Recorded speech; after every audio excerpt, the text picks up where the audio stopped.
Members of a congressional committee investigating the deadly meningitis outbreak on Wednesday accused the Food and Drug Administration of failing to prevent the crisis by moving too slowly against a Massachusetts pharmacy.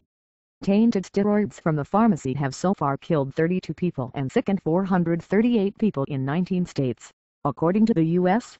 Centers for Disease Control and Prevention. That number is expected to rise, with as many as 14,000 people having been exposed to the drugs injected to ease back pain.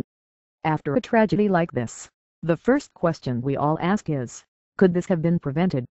After an examination of documents produced by the Massachusetts Board of Pharmacy and the U.S. Food and Drug Administration, the answer here appears to be yes.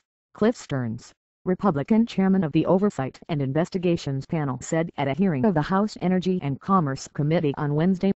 The panel hopes to learn why regulators took no action against Framingham, Massachusetts-based New England Compounding Center (NECC), which manufactured the tainted drug, despite repeated problems dating back to 1999, including adverse patient reactions to a sterile steroid treatment from as early as 2002.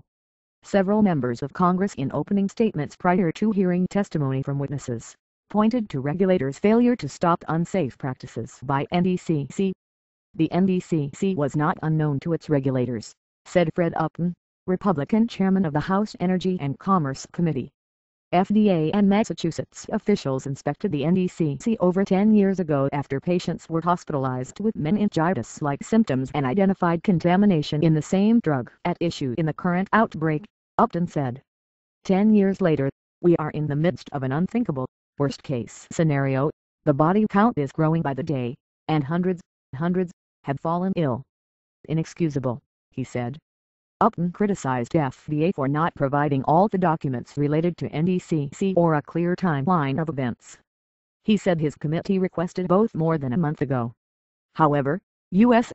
Representative Henry Waxman of California, the committee's ranking Democrat, defended the FDA and turned his ire toward NECC. Let's not lose sight of the wrongdoers as we go around blaming regulators, Waxman said. He noted, as Upton pointed out, that the FDA knew 10 years ago that there could be a meningitis outbreak due to practices at NECC, and it wasn't corrected by the company.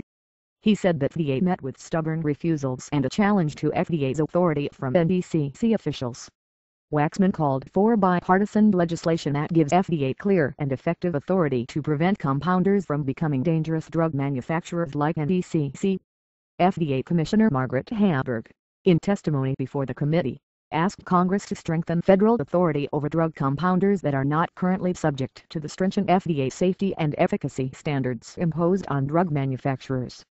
Drug compounding is a little-known practice in which pharmacists traditionally alter or recombine drugs to meet the special needs of specific patients with a doctor's prescription.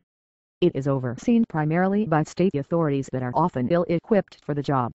Hamburg said the FDA should be given clear authority to test compounded drugs and inspect the records of non-traditional compounding pharmacies that pertain to prescriptions, shipping and volume of operations.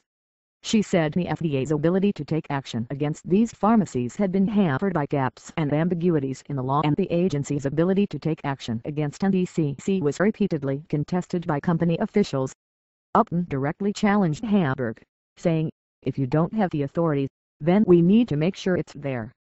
And it seems pretty reasonable to me that you did have the authority." Drug compounding has evolved in recent decades to include large-scale production that some experts view as drug manufacturing that should be subject to FDA regulation. The Massachusetts Board of Registration in Pharmacy, which does have oversight of NECC, failed to carry out sanctions against the company despite repeated problems that culminated in this year's outbreak. Non-traditional compounding should, because of the higher risk presented, be subject to a greater degree of oversight, Hamburg said. Company owners silent. The panel also heard testimony from the widow of one of the victims, Massachusetts Department of Public Health Interim Commissioner Dr. Lauren Smith, and NECC co-owner Barry Cadden, who refused to answer any questions from the committee. Cadden, a short, middle-aged man flanked by two attorneys, appeared before the committee with spiky close-cropped hair and a dark gray business suit. He repeatedly cited his right to remain silent under the Fifth Amendment of the U.S. Constitution when asked to explain breakdowns in sanitary conditions at NDCC that led to the meningitis outbreak. The committee heard emotional testimony from the 78-year-old widow of a Kentucky judge who was among the first to die in the meningitis outbreak. "It was such a useless thing that happened to my husband," Joyce Lovelace said, testifying from a wheelchair. "I can't begin to tell you what I have lost," she said, her voice breaking with emotion. "I've come here begging you to do something about it." Democrat Edward Markey, whose congressional district includes the town where NDCC is located, said Congress would take action. "I commit to you and all the victims that we will not stop until this industry is safe," he said.